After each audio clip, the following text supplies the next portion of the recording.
All Well, right. good morning, everyone. Thank you so much for joining in for our second coffee and conversations with the counselors. Today, we have some guests. I am really excited for you guys to touch base with them, meet them, hear them talk about their programs and everything they do to kind of support us really in our community. So, I am so happy that you guys are here. If you know someone that isn't on the call or isn't on the meeting and you want to kind of share it with them, send the link out, or you can tell them that we do have this recorded and it will be posted on our counseling website a little bit after we're finished. So we're going to go ahead and get started. I am Toria Fisher. I'm the seventh grade counselor here at River Trail and the other counselors. Sorry, I was on Hi. mute. You want to go first? Sure. I am Claire Dillard, and I am the counselor for sixth grade. Hi, I'm Miss Mills Barber, and I am the eighth grade counselor. And we also have with us Miss Bona Kim, and she's on, and Miss Placida Braiswell from Pathways to Life. And Good they can say hi. morning. Good morning, everyone. So honored to be with you. Thank you guys so much. All right. So the purpose we were thinking about, February is, Valentine's Day, love, all that stuff. And we just kind of thought what would be better than to kind of focus on some self-help, some self-care for us, but also really for our students. Our kiddos, even though they think they have it all together, they struggle in a lot of areas that they don't even know that they actually struggle in. So we wanted this to kind of focus on just giving the parents and guardians and everyone just an opportunity to kind of see some of the things that we see and kind of give you guys some strategies in regards to how to help them cope. Because what we're seeing is that the kiddos don't necessarily have resilience. They don't know how to cope with everyday issues. Some of them are simple, but some of them are things that they really, really they struggle with, and it's really hard. And we see it because we probably just kind of went through it already, but it's new to them and it's serious to them. Their reality is real to them. So we wanted to kind of give you guys some strategies to help our students cope during stressful times. And we know, life changes, everything. It messes with the way we see ourselves. It messes with our equilibrium. So they have many stresses during the school day, even though we think they may not. The stress of classes, of friends, of just literally walking in the halls, you guys, they are stressed out about that. So hopefully we can give you guys some tips and some things that we've seen. And like I said, we don't know everything, but we just kind of are going to tell you guys what we've seen and what we've witnessed while we were here. You guys want to say anything? I think that was a great start, a great intro to what we're going to be talking about today. And we'll go ahead and move on and start talking about helping our students cope. So like Ms. Fisher said, life happens, and it doesn't always go the way that we think it's going to go. I think that can be hard for students sometimes if they have a set idea of expectations, how their class is going to go, how the week's going to go. I'm thinking of a student, the first one that comes to mind, who, okay, I thought I was having a quiz today. Well, that quiz got moved to tomorrow. And then he had to kind of structure his whole day and how that was going to flow. And, we just have to teach our students how to kind of roll with the punches and be resilient. And that's why one of our values here at River Trail is to be a problem solver, because we know in life that things are not always going to go how we think they're going to go. And so we need to learn how to be flexible and have creative solutions and, know that it's okay if things don't work out how we thought that they would. So that's just part of it. And perfection. Ooh, this is something that I think we notice a lot of our students struggle with here at our school in particular. I think that a lot of times there can be an overlap when a student may be gifted. Research shows that sometimes these students are perfectionists. They have a lot of pressure on themselves to do well. And so just reiterating to them that, we're not going to be perfect. Putting that expectation of perfection on ourselves can really be exhausting. And just having that dialogue with your student of like, okay, this is what we expect as a family. This is what the goals that you have for yourself, but also being realistic with those goals is important, because shooting for perfection and those high scores every single time, like y'all can chime in, it's exhausting. And we see that our kids are just overwhelmed by that idea of like, I have to have this perfect score, this perfect average, and later on GPA. And right now they're kids and they're learning how to cope and they're learning how to navigate life. And that's just a really hard expectation to have on them. Yeah, it's kind of unattainable. We can get really close, but it puts a lot of pressure on the kids to try to be perfect. And to be honest with you guys, we see it every day. We see it every day. And we will hear some of them say, no, I have to be perfect. My parents say I have to be perfect. I have to do this. I have to be the best in the class. They have a 96 and they want a 98, or they have a 98 and they want a 100. It is a real thing. And it really brings them in here to tears. Yeah. I think something we talk about with parents a lot when we have more like one-on-one conversations is like doing what's best for your particular student, given their life circumstances, their talents, abilities, gifts, you name it. Not doing exactly what the neighbor's doing or the classmates doing, focusing on what is best for your student in their given moment of life. Families walk through really hard stuff, and we just want to keep in mind that every kiddo is unique and different, and we want them to strive for their own personal best. So I think having those conversations as a family of what is your best and what does that look like, and what do we hope for and want for you as a family, but like how can we be flexible with that and not just put a ton of pressure on the student.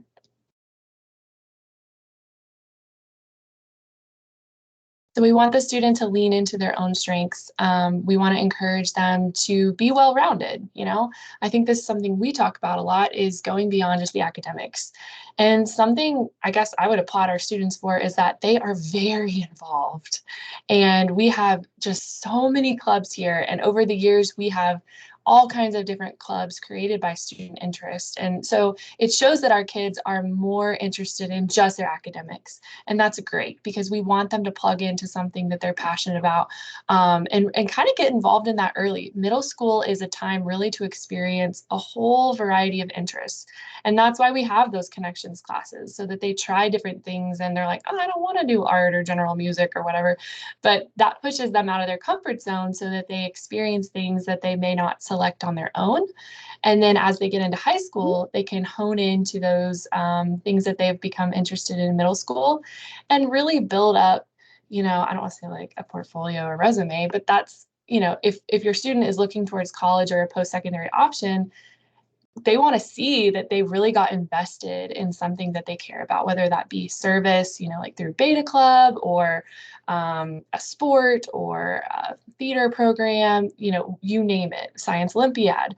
They want to show that they want to see that your student was invested in that and really cared about it and made them well-rounded. So want them to lean into their own strengths. To add to that, Claire, yeah. for the leaning on into your own strengths, that also, especially for my 8th grade parents, that also applies as we are looking at academically where to place our kids. So I know that there are a lot of things going out there about having to take all the AP classes or taking everything as an honors class or being the top of the top and all this stuff. But if you just allow your kid to challenge themselves in the subjects that they are good at, they're going to flourish. So don't worry about, like Ms. Dillard said, my neighbor is taking this AP class or their honors class, but leaning into where your kids' natural strengths are and making sure that they're challenging themselves in those subjects and not trying to get them to challenge themselves in all subjects necessarily. Because especially as you get into high school, those AP classes, those honors classes get harder and harder. And especially in math, they build on top of each other.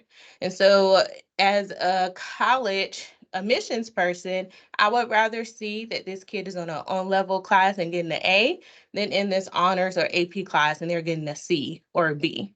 So just also think about that as we are still in the midst of our academic placement for high school, but that is a good thing to keep in mind. Yeah, and I was really grateful to hear when I went on the tour at Northview that the students were kind of vocalizing this to our eighth graders. They were talking about like what you said, Miss Mills Barber, like if you're going to take an AP class, make sure it's one that you're interested in, one that you're passionate about. Don't just rack up all these AP classes and exhaust yourself and be so stressed out. That's not the goal. These AP classes are a higher level of thinking. They're more challenging. And if your student's going to move into that and take those courses, like they really need to be interested in that subject. So we don't want to just take those AP classes just to take them. We want to do what's best for your child and just be having those conversations as a family of what that looks like. Yeah, my son takes an AP class, and I was just telling the ladies yesterday that he's in AP psychology, and that's a class that he chose to take. And we kind of volunteer in the nursery at church.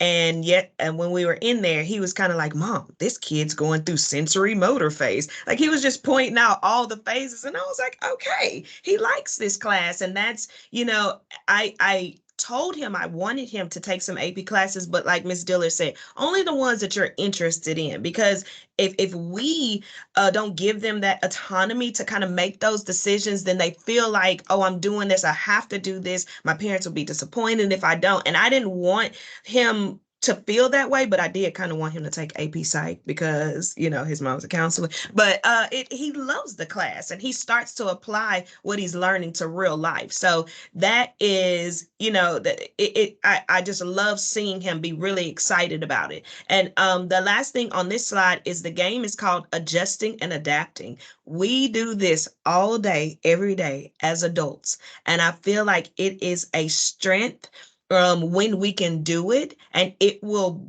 really help our students to understand that it is okay if things don't go the right way, if this doesn't happen, or if I wasn't able to take this class.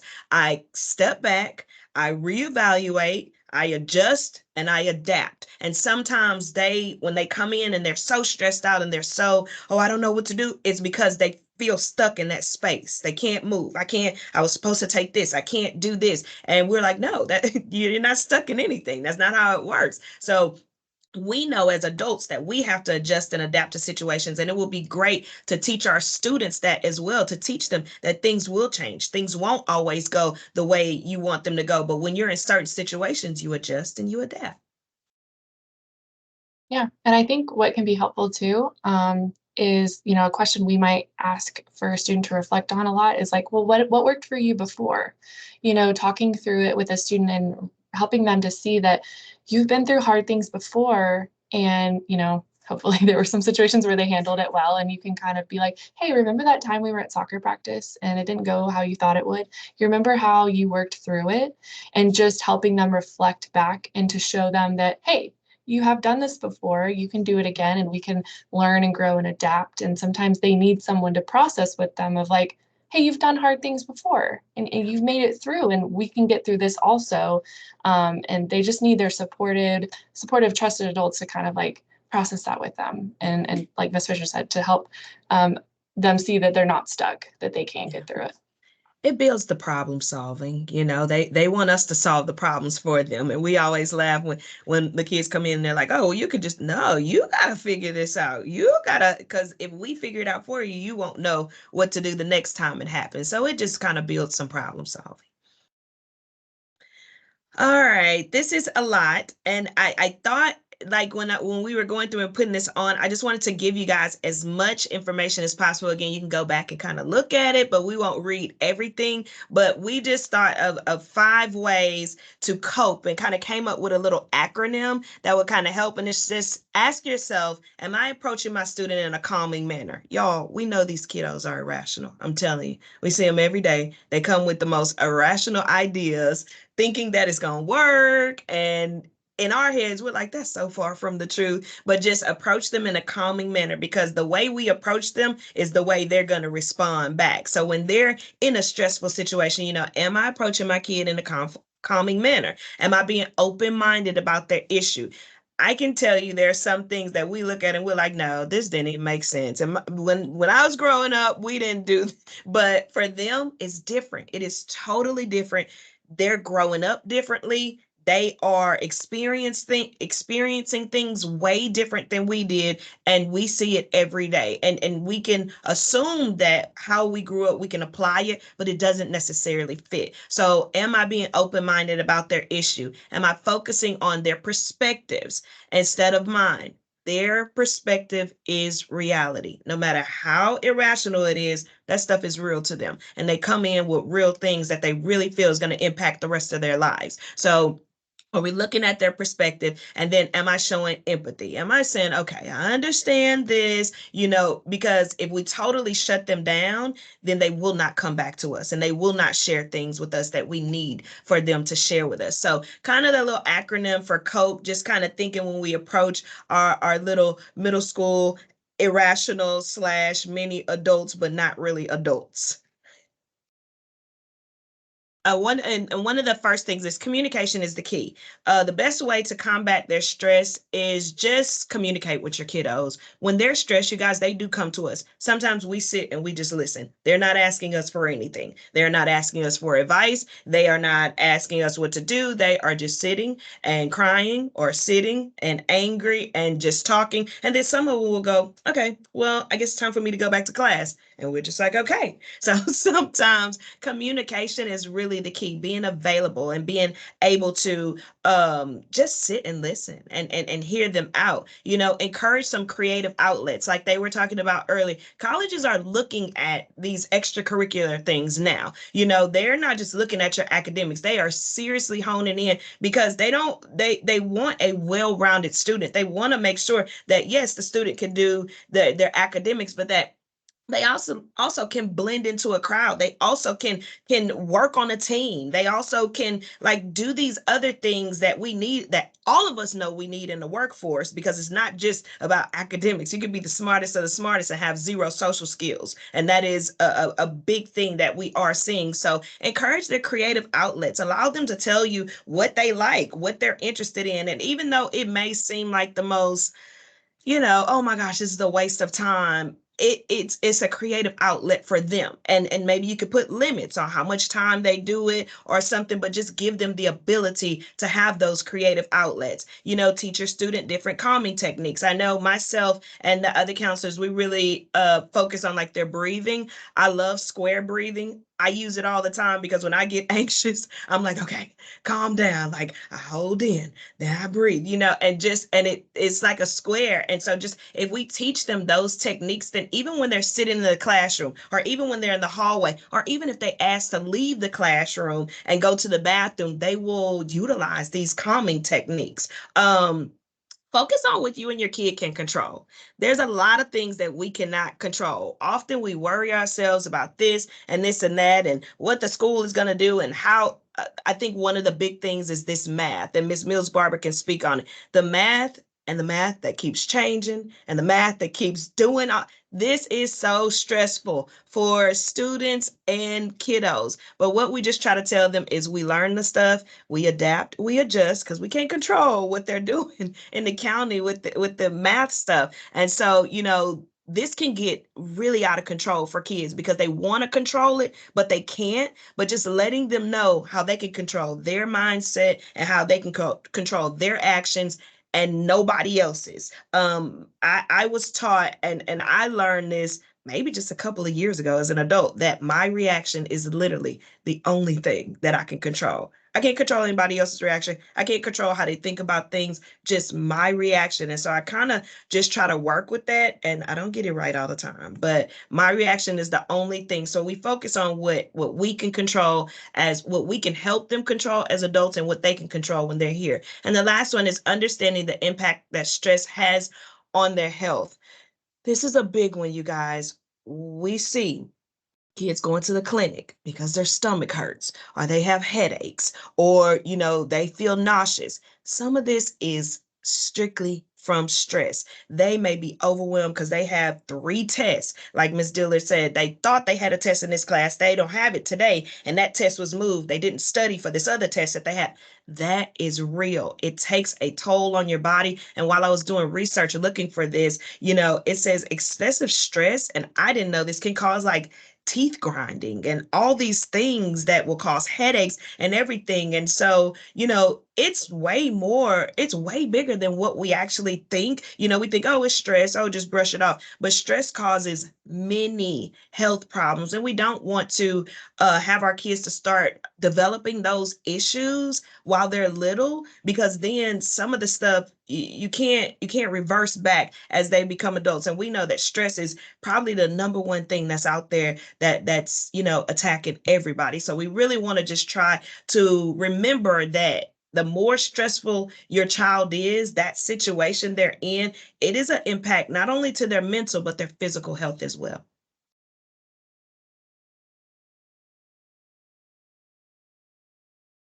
All right, so now we just wanted to talk about some different resources that parents within our school community have. So we have, our counseling team here in the counseling suite, but that encompasses more individuals. And the county calls us the OSS team, which I don't think we really love that acronym because most kids know that as out of school suspension. But what that means is the Office of Student Support. So that is a more broad group than just the counselors. So sometimes parents don't realize that we have more than just the counselors, and we're very fortunate to have 3 counselors, which is just such a blessing, and we appreciate that about our school. So we have 3 school counselors, 1 for each grade level. We also have a school social worker, which is Miss Bona Kim, and she's going to speak more in just a moment. But we share her with, is it 1 school or 2 schools, Bona? 2 other schools? 2. So we're fortunate to share her with 2 of our other feeder schools. And then we also have an on-site therapist. So we're going to talk more about that in a minute, but this is a partnership we have with Summit Counseling, and they have therapists in about, how many schools do we remember? Is it like 30? Maybe more than that. It's many middle schools and high schools. Yeah. And so through that partnership, there is a therapist in our building who is here about 2 days a week. And that therapist is from Summit Counseling. That therapist services are not free. So that's not to be confused with we're not therapists, we're the school counselors, but because they're in our building, that does not make them free to students. However, it means that they're more accessible to students. So the reason we have them in our school is to reduce barriers to mental health support. So that way a parent doesn't have to check their child out of school, maybe drive 20 to 30 minutes away, however far their therapy appointment is.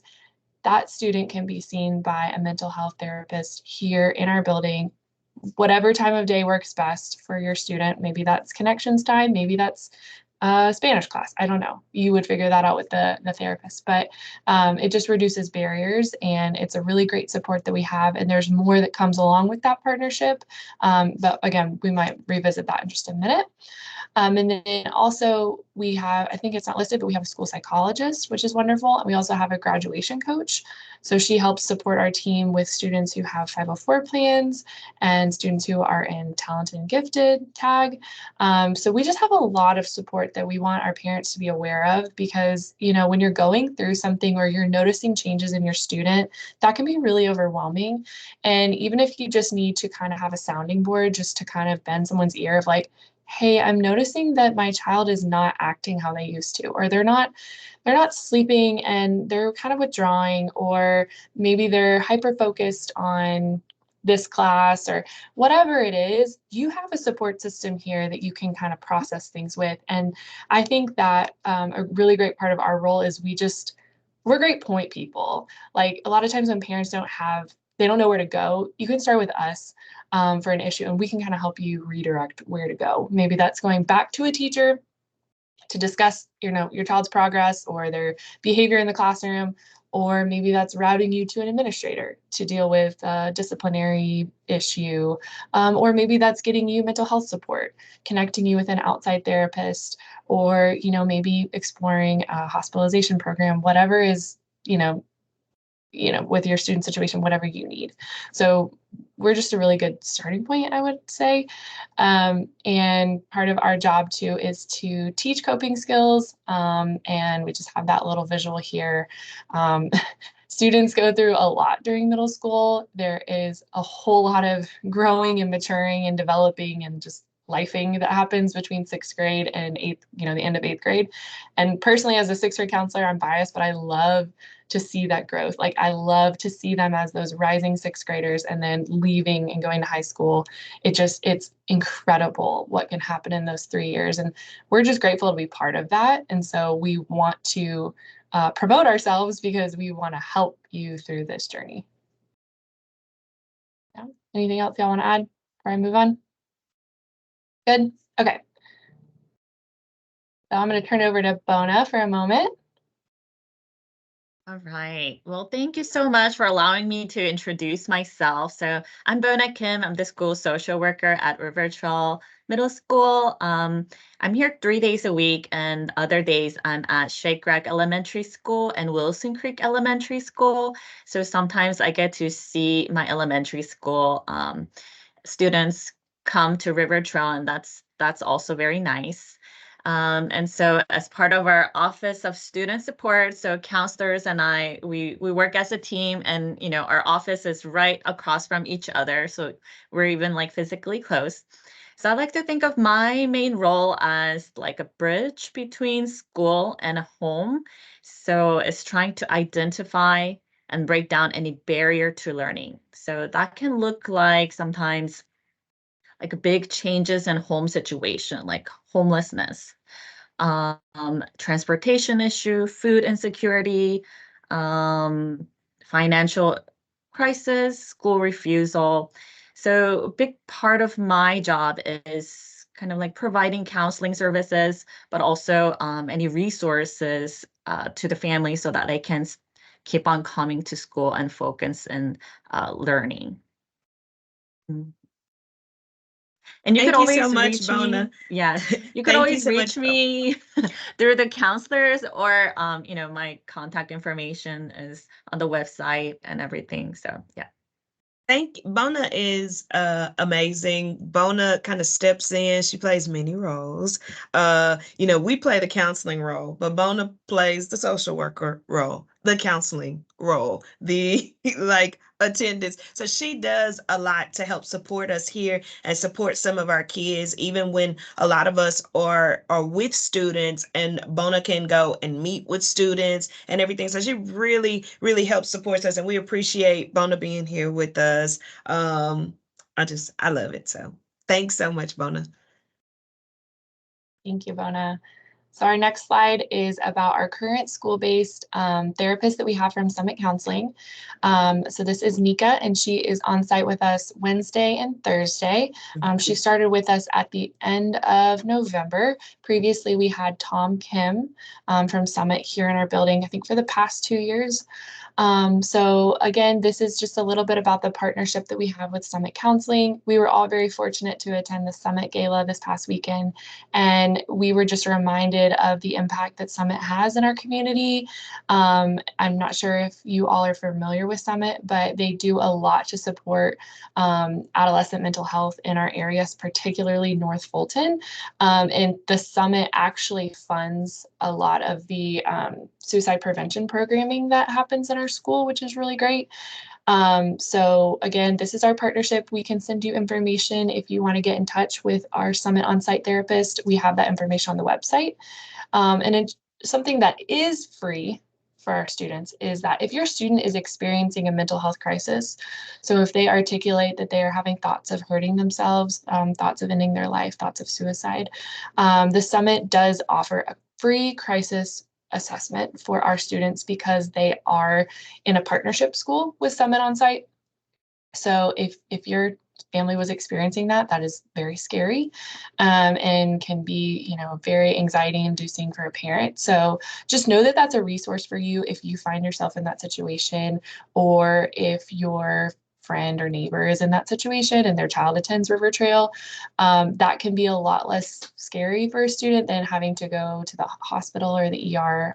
They can do this assessment to kind of gauge where they're at in terms of their suicidal ideation. So just know that that's our support. And if you get to a point where you need that, you can reach out to us. We can set that up. But that is a free service they offer. The counseling services, the therapeutic services, those are those are not free, but they, I do believe they're starting to accept some insurance, and they can kind of usually work with you on like a sliding scale, or, determine what's going to be best for your family.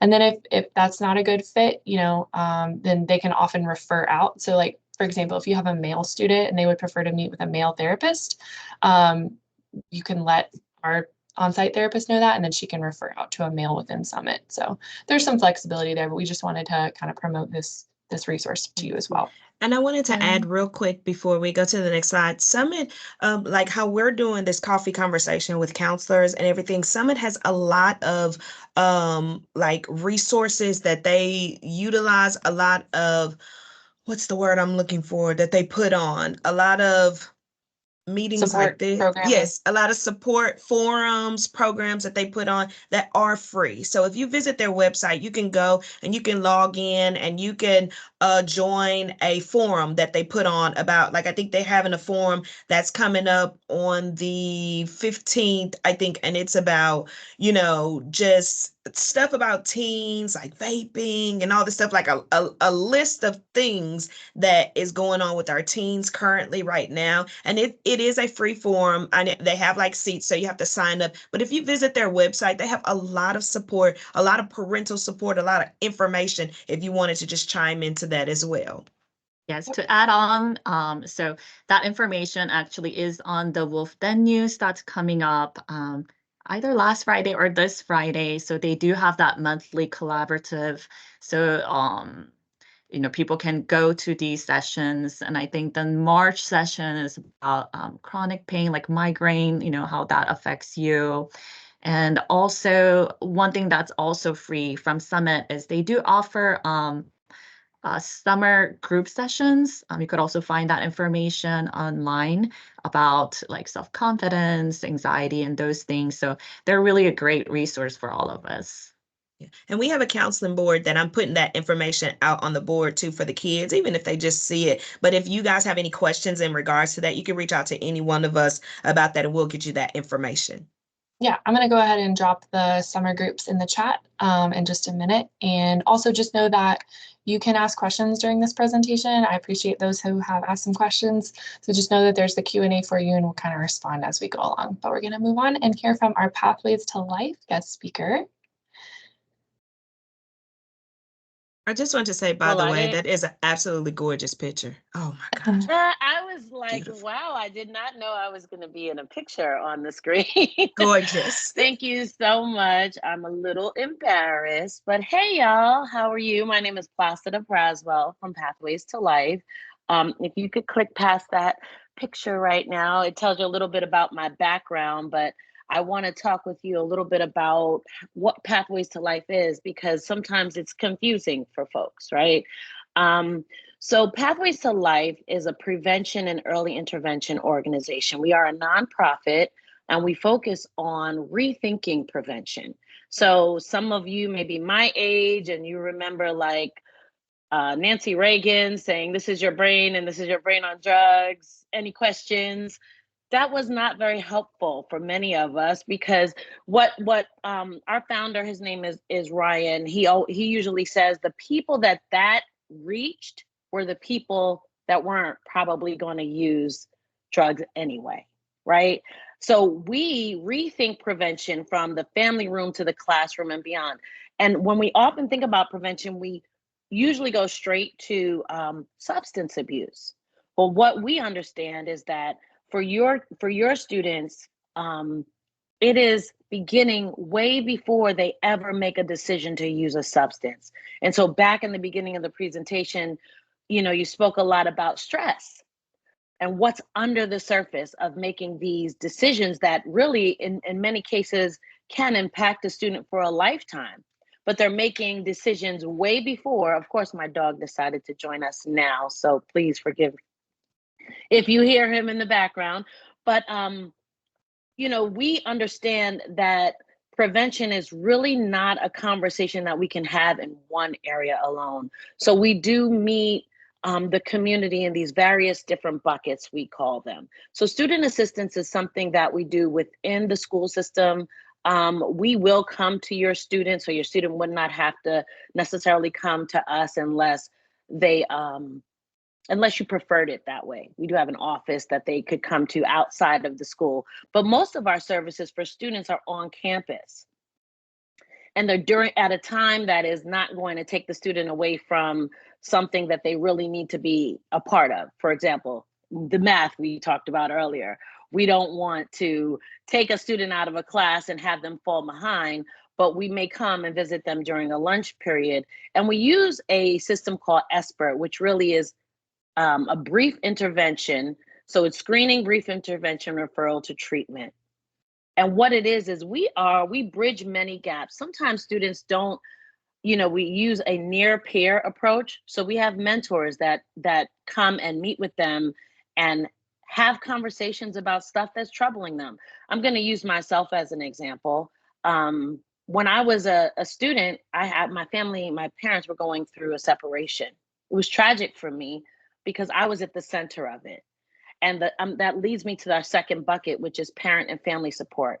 If my parents had had access to coaching, to someone to help them navigate that process beside just the lawyers and this is what I'm doing, this is who's going to live with me, then that child who was me may not have dealt with anxiety to the level that I dealt with it, because I was right at the center of their conflict. And for many of you, that is a very sensitive, a very precious place that we are frankly afraid to let others into at times. And so at Pathways to Life, we offer not just student assistance, but also parent and family support, where we can get in it with the parent, help them to access tools and skills that some of us never had access to. We did the best that we could. We are doing the best that we can as parents, but we haven't been taught all the things. We don't necessarily have all the tools or know all the skills to maybe navigate life, as it was stated before, when life happens. Life happens to all of us. And so we at Pathways to Life are here as a resource to support families and students. And ultimately, we're going to get to the third bucket, which is community collaboration. So we partner with organizations like Summit and other organizations and your school system, your social workers and the counselors, and to do things, and the councilman, right? The mayor. So for example, the mayor of Johns Creek opted to do a no shame proclamation based on litigation that we brought to the table to say that there really should be no shame around asking for help for mental health or for substance use issues. And so that is actually a proclamation that is in effect. And now we have partnerships with over 20 schools throughout the Georgia area where we are moving this campaign forward and saying, hey, it's okay to not be okay.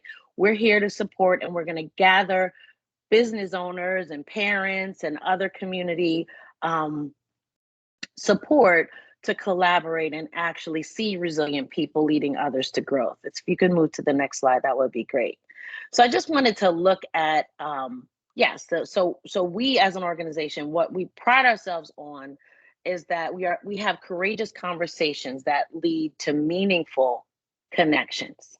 So we're able to share our experiences and create safe spaces for people and communities to engage their pain and find their path. And there's one thing that we know that none of us will be excluded from, and that is pain. I like to often share that dysfunction simply means functioning in pain. And all of us have a measure or a level of dysfunction that we will have to navigate in this world. And the thing is, you don't have to do it alone. And I think this is an awesome presentation because there's so many people here. And one of these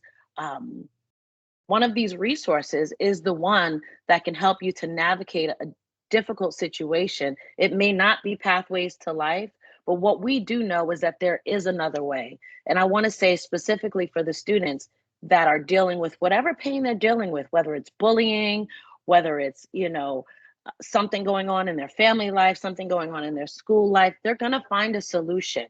And our hope is that they find a solution that is a healthy one, that they find a coping mechanism that will actually serve them and not harm them.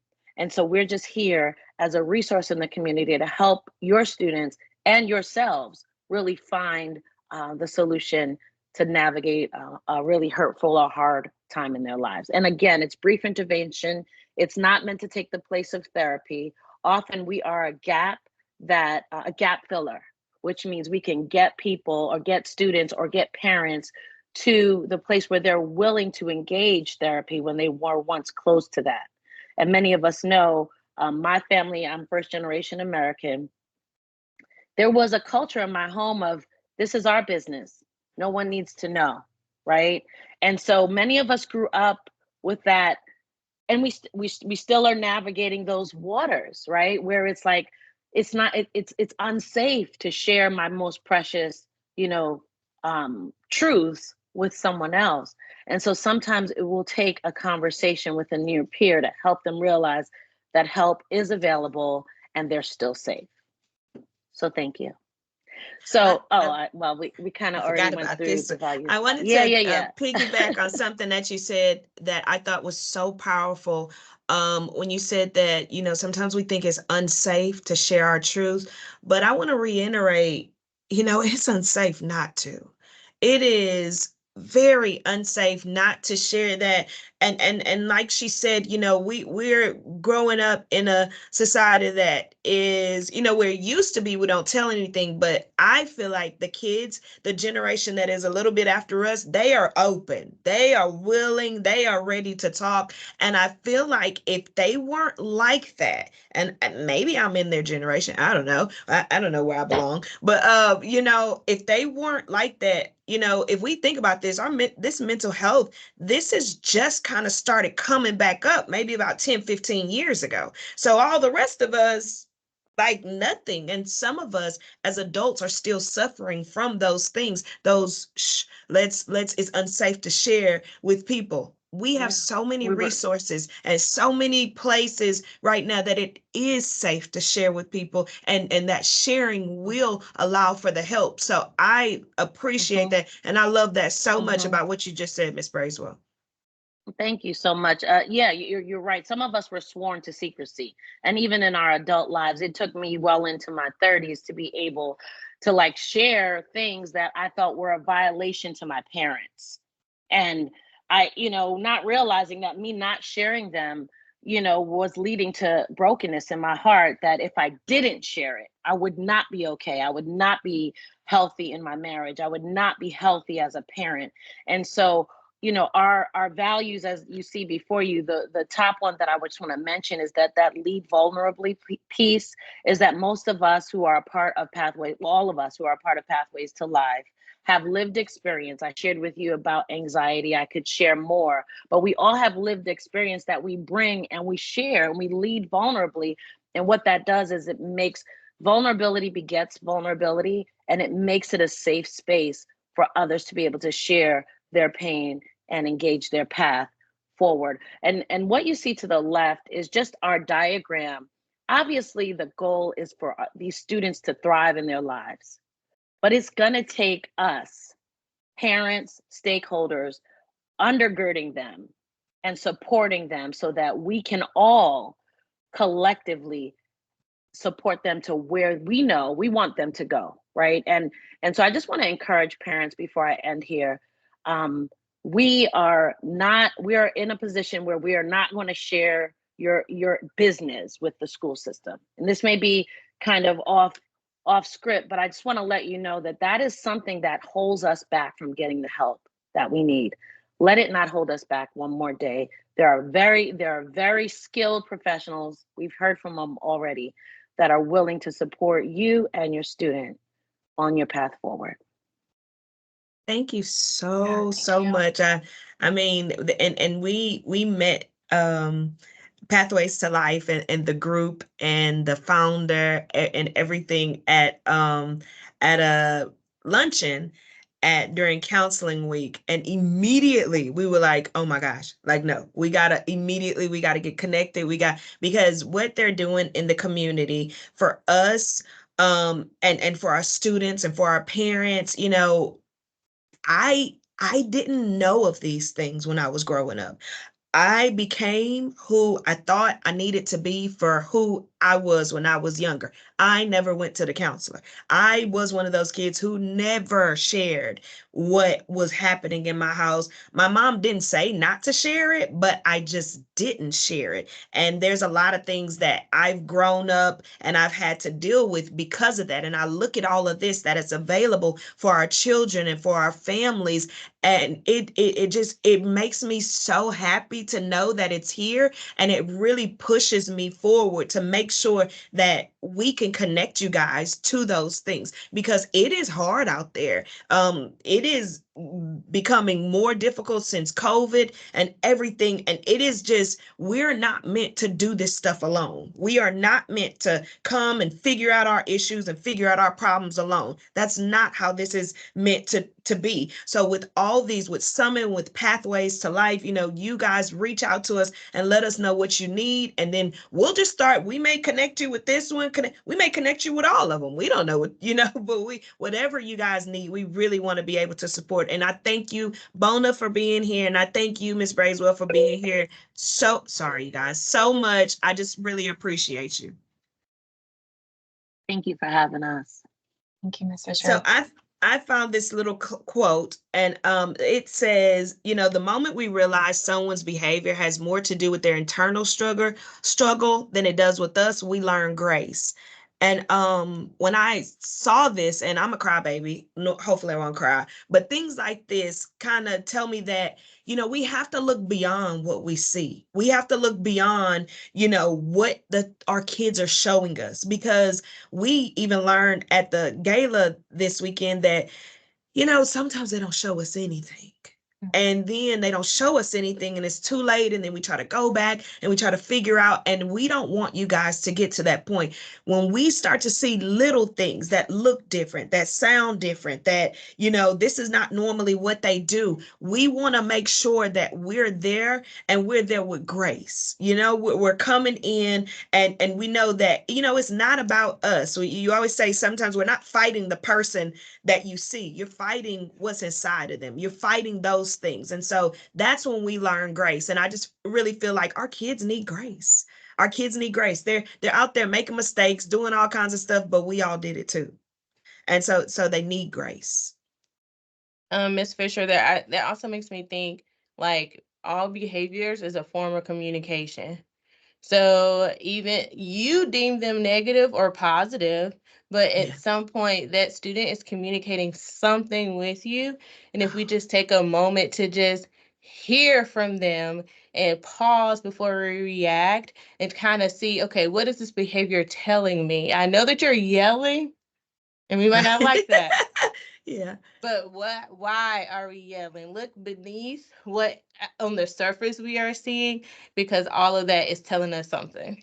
Yeah, I love that, because, we sometimes double negative, but we get, slapped on the hand sometimes because the teachers are like, oh, the kids did this in the class, and then they come down to y'all and they come back with a treat. Well, most of the time, I don't have candies all the time, but sometimes they do come back, and it's because we've approached them with that grace. Because, like Miss Mills Barber said, that behavior, like, we are not looking at what they did. We're looking at why they did it. Like, what is happening? And sometimes, I was a teacher too. I remember this. Sometimes you have 25 kids in that class, and this one kid is doing this. I don't have time to sit and focus on that. So that's where we all come in, to be able to support them. So encourage your kids to come to the counseling office. Encourage them, because, we found that sometimes they think they're in trouble when they come here. We're like, hey, no, don't associate us with that other stuff. We're the ones that are here to help support you. We're the ones that are here to hear you out and kind of just help guide you together. Like, we're those people. So, but I think that That you're reminds me absolutely right. of that. I'm sorry, I was going to say that reminds me of the iceberg.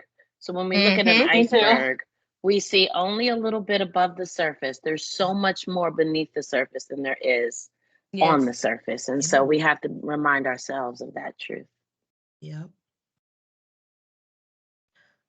Definitely reminded me of that too. I was going to pop a visual in the chat. That's what I was thinking about. We see that tip, and there's just way more going on down below the surface. And, you know, it takes a lot of time and empathy and like active listening to kind of get below the surface. But I think, you know, kids want to share what's going on when they have someone who shows that they're really concerned, curious, and want to just support them and not judge them.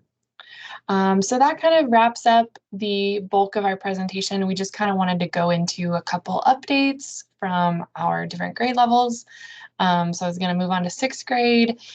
Sixth grade, we are just rocking along. It is about to be the busy season just overall for the school, but sixth grade just finished our JA trips last week, and I just want to applaud our students again. If you were with us last time, I was commenting on our sixth grade group this year, and they have just been doing really, really well in terms of their behavior and demonstrating respect. And, you know, of course, we have a few students who, you know, sometimes mess up and make some poor behavior choices, but the goal is to learn from that, and that's what we're here to support them through. But just on our JA trips, which were field trips down to Atlanta for the Junior Achievement Center, they did awesome. And this field trip was just a really great opportunity to get outside of the school and to focus on the future, thinking about careers and employability skills and just kind of what goes on in the world of work and what they have to look forward to later on. They even got to learn about like direct deposit and getting a paycheck and paying loans. So that was really fun. And I enjoyed doing that with our sixth graders last week. What I put on this presentation, this is actually for current fifth grade families, but we will be starting our Rising Sixth Grade events in just a few days, really, because that's March is coming on Friday. But we have that to look forward to, and just going to be focusing on welcoming our new families to River Trail and sharing all that information. So if you have a fifth grader coming to River Trail next year, just know that there's some events coming up for you, and also share this information with your friends, neighbors, if they have a fifth grader, but all that's being shared with elementary schools. So just, I put a little graphic of keep calm, spring is coming. This is where we see like an uptick in behaviors, and like we heard before, behavior is communication. So what are your kids trying to communicate? We're going through a lot of spring fever that will start soon, just of, you know, excitement to be getting closer to the end, but also like the tension of, oh, we have testing, we have spring break. There's just a whole host of emotions. So be patient with your kiddos as they kind of navigate that journey. I'll move on over to seventh grade. Thank you, Ms. Dillard. Okay, seventh grade reminders. One cool thing that we are bringing back up is RTMS is going to re-implement the Student Ambassador Program, which these are where we utilize students to kind of help us with curriculum night, with sixth grade, Rising sixth grade visit, just anything that we kind of got going on in the school that we pull the community in. It's a leadership role. It's to kind of give our kids a taste of leadership, to kind of see, you know, where they fit in, what leadership skills they have, and to utilize those skills. So we're going to have those applications by the end of the week out. We want to go on the announcements and kind of tell the kids a little bit about what we're looking for, what the program is, and then we're going to allow for that to go live. So that will be live. It will go through the 11th, March 11th, and then we'll go through the counselors, and we'll pull some other people in to kind of help support us go through and look at the applications, which all the instructions are going to be online. And then by the 15th of March, we'll kind of have our group of ambassadors. So, you know, if you think your kid has some leadership qualities in there, they would love doing something like this, have them to apply for it. We're really excited about getting it started up again for the next school year. So that will kind of help help support us. We also have, this is a big one that is coming up not only for 7th grade, but I put it for everybody. Registration for summer classes are going to open March 1st. For 7th grade specifically, I wanted you guys to understand and to know and like spread this out to the community that if you are thinking about your student taking a class, you will need to reach out to our AP first and touch base with him, and then go online to request a course. Again, it's the same process as last year, but we are kind of putting a little middle step in there. So you can reach out to our admin and they will touch base with you, and then you can send in your request. The 7th grade Chattahoochee Nature trip is coming up. It is at the end of March. For the most part, we've gotten all our applications in. We have most of the money in, but if you were still questioning that, if you had questions or anything about that, feel free to reach out to me. And that's it.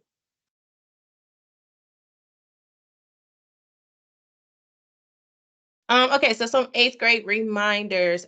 Tomorrow, February 28th, we're gonna go through round 2 of course verifications, but this time we don't have a blue form, okay? So it's the same process, but we just don't have that bright blue form that I'm going to be sending home. Instead, everything is going to be visible on Infinite Campus.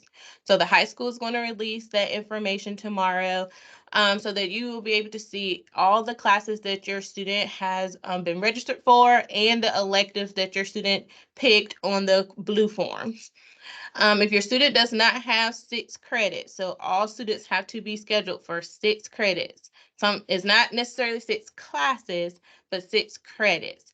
If your student is not registered for that, then we are just going to have a one-on-one. Me and your student and you as well, if you want to have a parent meeting to discuss the gaps within their schedule. But that all comes out tomorrow. And then next week, finally, we've been talking about Savannah all year, it feels like. We're finally going on the Savannah trip.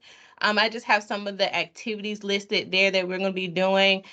Obviously, shopping. I know a lot of the students are excited about having that hour, I think, of shopping on River Street. We're going on a trolley tour, visiting the Air Force Museum, also the First African Baptist Church as well.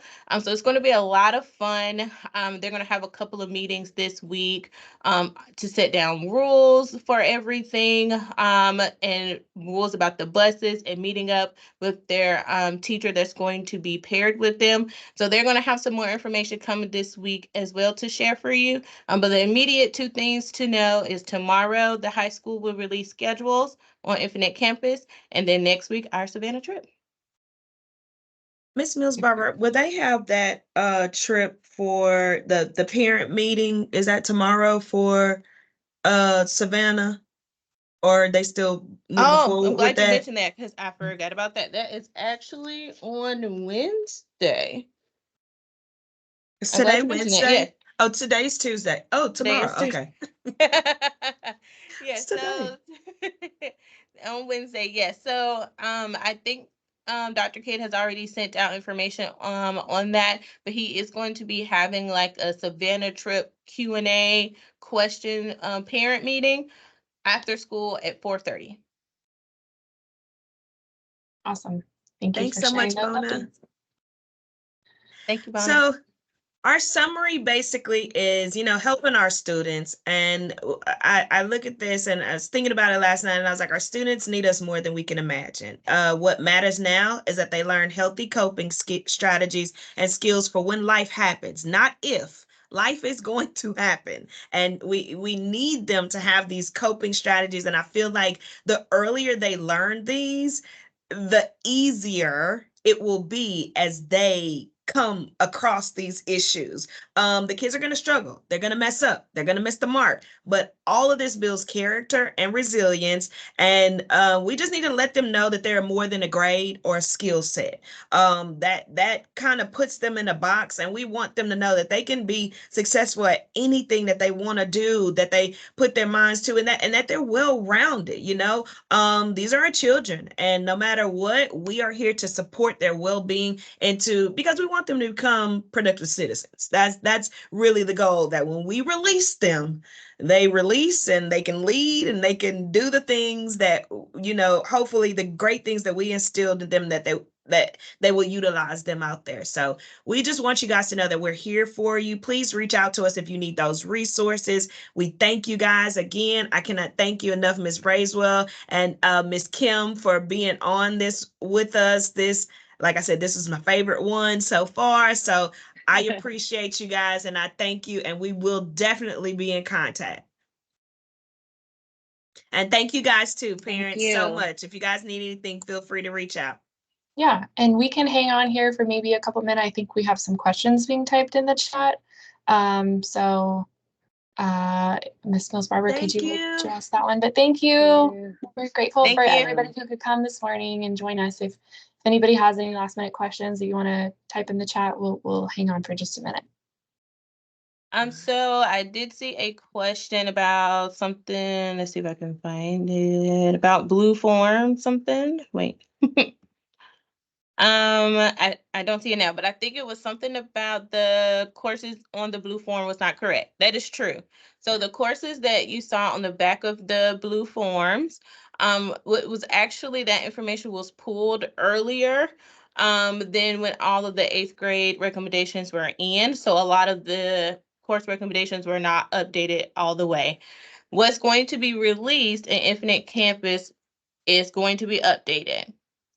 If it is not updated, because things still happen. So if it is not updated, just let me know and I'll be able to let the high school know how to update or what classes to update. So this is, again, another round of verification. So we're just looking, what do they have your student registered for and what changes do we need to make? So nothing is final as of yet. This is just another verifying stage in the process. There's another question that says, if a child was accepted to 3DE, will it reflect on Infinite Campus tomorrow? No, far as I know. I don't believe that the change in your enrollment has taken place just yet. We are still working on that part of it. So that's not going to show. All right, and then finally, I'm going to drop the link for the Fulton Virtual School page.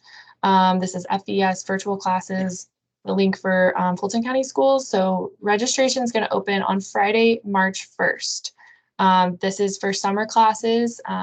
Typically, we are going to be approving classes for those rising 9th graders who are wanting to take personal fitness, wanting to take health. There is a limit on how many classes students can take, and we want you to go to this page if this is something that you're inquiring about, because there's a lot of information already here. There's also a middle school course catalog. So, instead of asking, like, is this available? Is this an option? This is something that you can go view as a resource.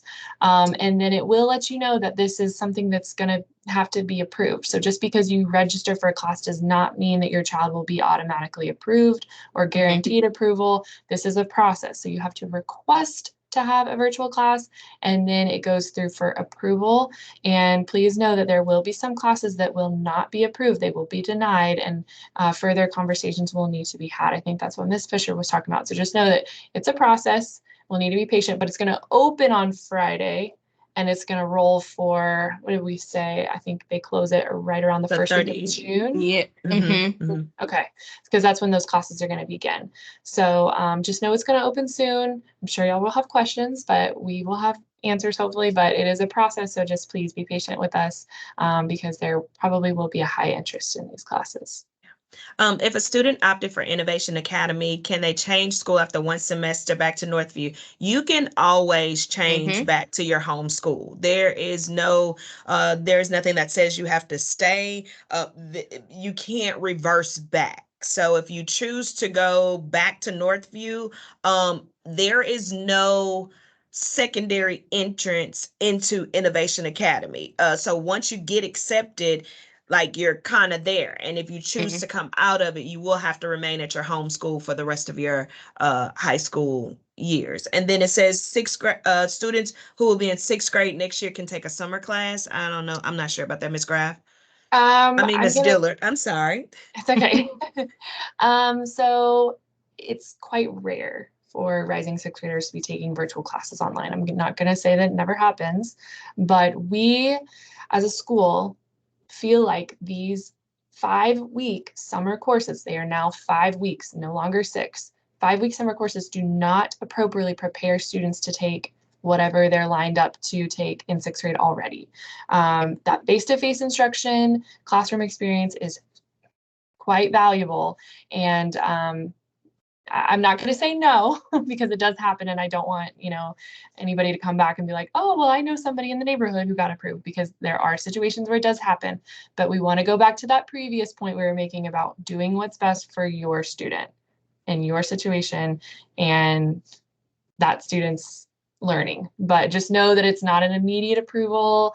It's a process. So if that's something that you're looking to do for acceleration, that's a larger conversation that needs to be had. I'm not going to say it never happens, but it doesn't happen super often for rising 6th graders.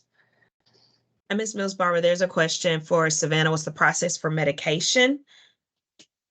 So if your student is taking like medication in school, so like you've already turned it in to our nurse, and they have a certain time to take it, all that kind of stuff, Ms. Charian's going to be training us, the chaperones, the teachers, to disperse the medications to the students as appropriate. So we'll be having a set person for each group that is designated as the nurse for the trip. So we're all going to have that. We do not want students bringing their own in their own book bags or suitcases or anything like that, because we don't want them passing it out to each other. So we're just going to have a set person designated for each bus to be the nurse for that group. Okay. So it's now 10:07. So we have some other things coming up that we need to get to this morning, but we really appreciate you all being here. We will be posting this on our website for you all to view or share with others. But we just, again, want to thank our parents for being so awesome, for partnering with us to support students. It takes a village. Really, it's not a single job someone can do. So we're all a team. We're all in this together, and we just appreciate you and everything you do, and just know that we're here for you. So thank you so much. And we ask that you guys make sure to get these out to the community, so we have tons of people on, and just let them know that it is on the website as well if they missed it. Thank you so much. Have a great day. Bye.